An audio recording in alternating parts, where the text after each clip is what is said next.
Eve teasing এর অপরাধে গ্রামের বিচার সবার মধ্যমণিতে বসে আছি। সবাই রাগী চোখে আমার দিকে তাকিয়ে আছে। এর মধ্যে বিচারক শফিক সাহেব বলে উঠলেন, আজ আমার মতে কোনো সিদ্ধান্ত নিব না। ইফটিজিং এর শাস্তি কি হতে পারে তা আপনারা বিচার সবাই উপস্থিত আছেন তারাই সিদ্ধান্ত নিবেন। কেননা হৃদিতা আমার মেয়ে, আর ওই ছেলেটা আমার মেয়ের সঙ্গেই অসভ্যতামি করেছে। শফিক সাহেব রাগে শরীর কাঁপিয়ে বলে উঠল, কেননা প্রতিটি বাবাই এরকম রাগান্বিত হয়ে ওঠা স্বাভাবিক। সে জায়গা থেকে শফিক সাহেবও ব্যতিক্রম নন, তার জায়গায় সে অটুট। দেখুন, আজ যদি এই ছেলেটাকে আমরা গ্রামবাসী ছাড় দেই, তো আজ শফিক সাহেবের মেয়ের সঙ্গে ইফটিজিং করেছে, কাল আমাদের মেয়ের সঙ্গে যে ইফটিজিং করবে না তার কি গ্যারান্টি আছে? সুতরাং আমি আজ এই ছেলেটার উপযুক্ত শাস্তি কামনা করছি, যাতে এই জঘন্য কাজ না করতে পারে।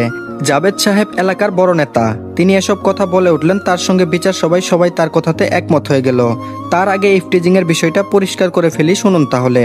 আমি রনি হাসান, এবার ইন্টার দ্বিতীয় বর্ষে পড়ছি, এবং যে মেয়ে আমার নামে নালিশ করছে তার নাম হৃদিতা, আমার ওই ক্লাসমেট। হৃদিতার সঙ্গে আমার প্রায় 2 বছরের একতরফা ভালোবাসা ছিল। আমি ভালোবাসলেও হৃদিতা আমাকে ভালোবাসতো না। আপনারা হয়তো ভাবছেন হৃদিতা আমাকে ভালোবাসা না দেখে তার সঙ্গে ইফটিজিং করছি। না, আমি ইফটিজিং করিনি। সত্য কথা বলতে হৃদিতা যেমন ভদ্র তেমন সুন্দরী, যার দরুন কলেজের সব ছেলেদের ক্রাশ ছিল হৃদিতা। এর মধ্যে আমিও ব্যতিক্রম হতে পারিনি। সবাই হৃদিতাকে পছন্দ করলেও সাহস করে হৃদিতাকে ভালোবাসার কথাটি কেউ বলতে পারেনি। কেননা হৃদিতার বাবা রাজনৈতিক দলে ভালোভাবে ক্ষমতা সম্পন্ন ব্যক্তি। সে চাইলে একজনকে কোনো মিথ্যা মামলায় নিমিশে জেল অবধি পৌঁছাতে পারে, কিন্তু মানুষ হিসেবে তিনি যথেষ্ট সৎ। একদিন আমার চাচাতো বোন তানিশাকে দিয়ে প্রপোজাল দিয়েছিলাম হৃদিতার কাছে। সে প্রত্যুত্তরে একটা কথা বলেছিল, বাবা মার পছন্দের ছেলেকে সে নিজের স্বামী হিসেবে মেনে নেবে। কিন্তু এই প্রেম ভালোবাসা তার বিশ্বাস নেই। তানিশার মাধ্যমে এসব কথা জানতে পেরেছিলাম সেদিন। এরপর থেকে হৃদিতাকে নিত্য নতুন ভাবে ইমপ্রেস করার চেষ্টা করি। হৃদিতাও রেসপন্স দিতে লাগলো, কিন্তু সেটা অপ্রত্যাশিতভাবে। মনের কোণে জায়গা হয়েছিল, কিন্তু হঠাৎ একদিন দুর্জয় এসে বলতে লাগলো, দেখ বন্ধু, তোকে ভালোভাবে বলছি, তুই হৃদিতার জীবন থেকে সরে যা, নয়তো তার ফল ভালো হবে না, এই আমি বলে দিলাম। আমি বললাম, তুই কি আমাকে থ্রেট দিচ্ছিস? দুর্জয় বলল, তুই ভাবতে পারিস। আমি বললাম, আচ্ছা ঠিক আছে, হৃদিতাকে আমি ভুলতে পারবো না, আমিও দেখি তুই কি করতে পারিস। দুর্জয় বলল, ভুল করলি দোস্ত, তুই আমাকে ভালোভাবে চিনিস না। আমি কতটা ডেঞ্জারাস হতে পারি সেটা আমি নিজেও জানি না। আমি বললাম, ধুর বাল, কি করতে পারবি করিস চা। সেই দিন দুর্জয়ের সঙ্গে কথা কাটাকাটি করে আসছিলাম, তবে দুর্জয় নাকি হৃদিতাকে অনেক ভালোবাসে। সেটা আমি জানলেও আমি আমার জায়গায় অটুট, আর দুর্জয় তার জায়গায় অটুট। এইদিকে হৃদিতার সঙ্গে রিলেশনটা প্রায় হয়ে গেছিল আমার। এর পিছনে আবার আমার চাচাতো বোন তানিশার সাহায্য এগোতে পেরেছিলাম। ভালোই চলছিল দিনগুলো। কলেজের ক্লাস শেষে মাঠে ক্রিকেট খেলতেছিলাম। এমন সময় হৃদিতা কান্না করে আমার সামনে দাঁড়িয়ে এসে বলতে লাগলো, ছি রনি ছি, এইগুলো ছিল তোমার মনে? তোমাকে আমি ভালোবাসিনি ঠিকই, কিন্তু মানুষ হিসেবে তো ভালোবেসেছিলাম। আজ এই তার প্রতিদান দিলে? আমার হাতে একটা চিঠি ধরিয়ে দিয়ে কথাগুলো বলল।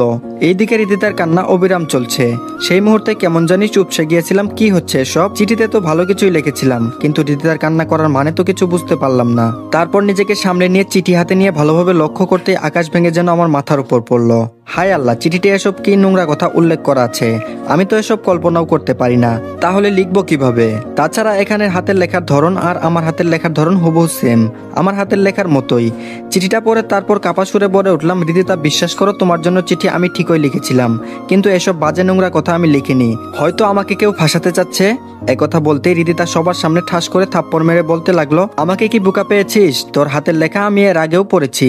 এই নিয়ে আমার কাছে তোর চিঠি 10 বার এসেছে।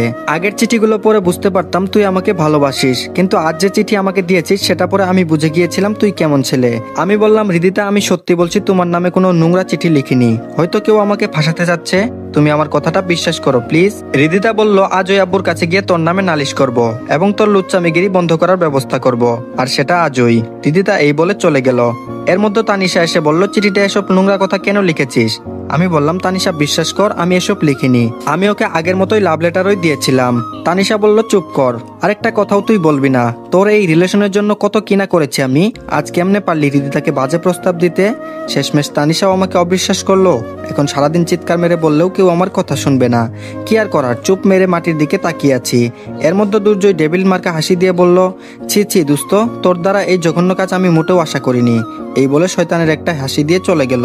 এবার বুঝতে পারলাম এই সব কিছুর জন্য দুর্জয় দায়ী, কিন্তু এখন সকলেই কি আমার কথা বিশ্বাস করবে? কখনোই না। তারা ভাববে আমি অপরাধী। অপরাধ করে সে তো নিজেকে নির্দোষ নির্দোষ প্রমাণ করবে এটাই স্বাভাবিক, কিন্তু আমি এখানে দোষ না করেই দোষী হয়ে গেলাম। এই ছিল কয়েক ঘন্টা অতীতের কথা, এখন বাস্তবে ফেরা যাক। তারপর বিচার সবাই কাকা কাকিমা আসলো। তারা আমাকে লালন পালন করে বড় করেছেন।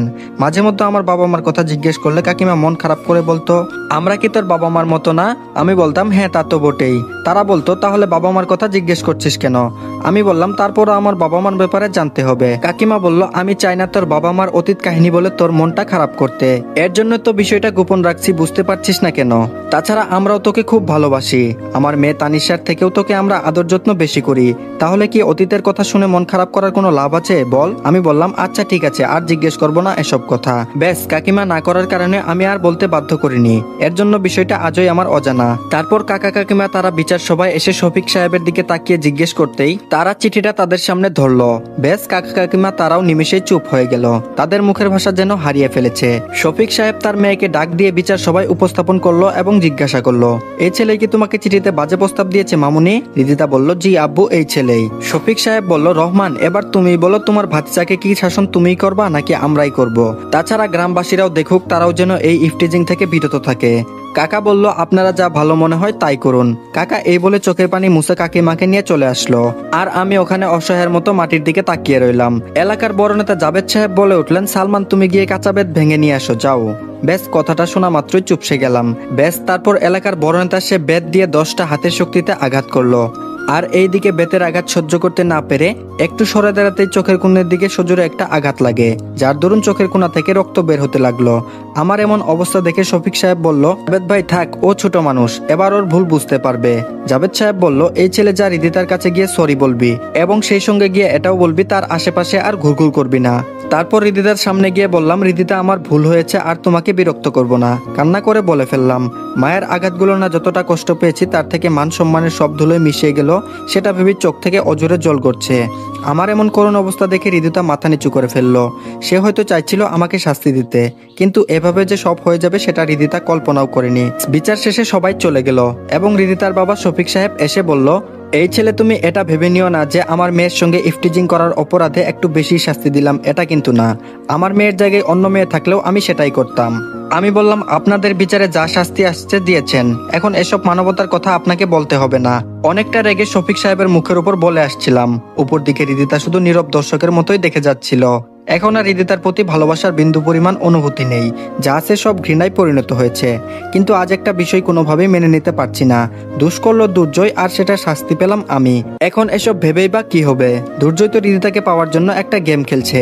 আমি চাইলে দুর্জয়কে সবার সামনে তার ডেভিল চেহারাটা দেখাতে পারবো না। ব্যাস, সব ভাগ্য বলে মেনে নিয়ে বাড়ির গেটে ঢুকতে আমার রুম থেকে ভাঙচুর করার শব্দ পেলাম। বেশ দূরত্ব আমার রুমে গিয়ে লক্ষ্য করতেই দেখলাম তানিশা আমার ব্যবহারকৃত জিনিসগুলো ফ্লোরে ফেলে দিয়ে ভেঙে ফেলছে এবং সেটাতে আগুন লাগিয়ে দিয়ে পুড়ছে। তানিশাকে কিছু জিজ্ঞেস করতেই কাকার সামনে এসে যা বললো তা শুনে মাথা কেমন জানি চক্কর দিয়ে উঠলো। তানিশাকে জিজ্ঞেস করেই ফেললাম, আমার এসব জিনিসগুলো ভেঙে আগুন দিয়ে পুড়ে ফেলছিস কেন? তানিশা বলল, কেন আগুন দিয়ে পড়ছি বুঝতে পারছিস না? আমি নিশ্চুপ হয়ে রইলাম। তানিশা বলল, তোর জন্য বাবা আজ কতটা অপমানিত হলো সেটা কি তুই একটু বুঝতে পেরেছিস? আমি বললাম, তানিশ। বলতেই তানিশা আমার কথা থামিয়ে বলল, হয়েছে, আর বলতে হবে না। আমাদের একটা সম্মান আছে যেটা তুই নিমিষে শেষ করে ফেলেছিস, আর না। তাছাড়া আমি কেমনে রিদিতার সামনে গিয়ে দাঁড়াবো সেটাই তো ভেবে পাচ্ছি না। এসব তোর জন্য হয়েছে। তানিশা রেগে আগুন হয়ে আমাকে কথাগুলো শোনালো। আমি বললাম, শুধু তোর বান্ধবীর দিকটাই দেখলি? আমাকে যে সবার সামনে হেনস্থা করলো সেটা দেখলি না? তানিশা বলল, তোকে যে মারটা দেওয়া হয়েছে সেটা অনেক কম হয়েছে। বিচারকের জায়গায় আমি থাকলে তোকে পিটিয়ে শেষই করে ফেলতাম। এখন প্লিজ তুই আমাদের বাড়ি থেকে বেরিয়ে যা তো, তোর জন্য আর আমরা অসম্মানী হতে পারবো না। আমি বললাম, কি বলছিস এসব? তোরা ছাড়া আমার আপন কে আছে? তানিশা বলল, তুই এতিম অসহায় বলে আমার বাবা মা তোকে সেই ছোটবেলা থেকে রাস্তা থেকে তুলে এনে লালন পালন করেছে। এখন তো তুই আর ছোট নেই, যেদিকে খুশি সেদিকে চলে যা। তানিশার কথা শুনে নিমিষেই চোখের কোণে জল জমে গেল। তার মানে কাকা আমার রক্তের কেউ না। এসব ভাবতেই কাকা আমার রুমে এসে বলতে লাগলো, তানিশার মা এবার ওকে এই বাসা থেকে বের হয়ে যেতে বলো। কাকার কথা শুনে নিমিষেই মাথাটা কেমন যেন চক্কর দিয়ে উঠলো। তারপর নিজেকে সামলে নিয়ে বললাম, কাকা আজ একটা সত্য কথা বলবা? কাকা নিশ্চুপ হয়ে দাঁড়িয়ে রইল।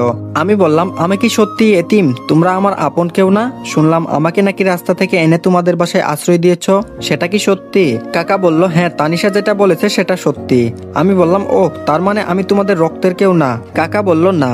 এবার বুঝতে পারলাম এর জন্য কাকিমা আমার বাবা মার সম্পর্কে কিছুই জানায়নি। কথাটা শুনে কষ্ট পাবো বলে আমাকে জানায়নি, কিন্তু এমন একটা একটা দিন জানতে পারবো সেটা আমি কল্পনাও করিনি। এসব আনমনে ভেবে যাচ্ছি, এর মধ্যে তানিশা বলে উঠলো, এখন বল কবে আমাদের বাড়ি থেকে বের হয়ে যাবি? সবই তো শুনলি।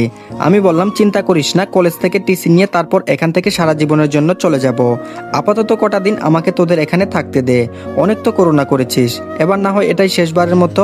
এই কথা বলা মাত্রই তানিশা আমার রুম থেকে রাগে হনহন করে চলে গেল।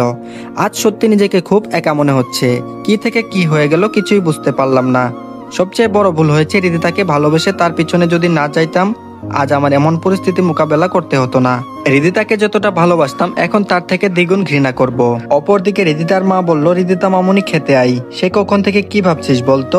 হৃদিতা বলল, মা কিছু ভালো লাগছে না, যাও তো। হৃদিতার মা বলল, কি হয়েছে সেটা বলবি তো?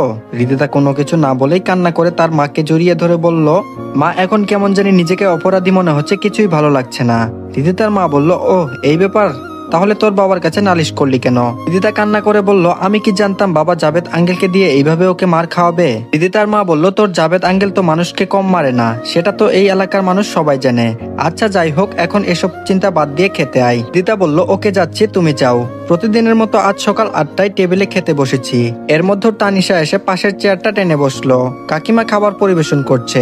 এর মধ্যে তানিশা বলে উঠলো, মা ওকে পোলাও মাংস সব খাওয়াও, ও কথা দিয়েছে সপ্তাহখানেক এখানে থাকবে, তারপর এখান থেকে চলে যাবে। ঠিক বললাম তো?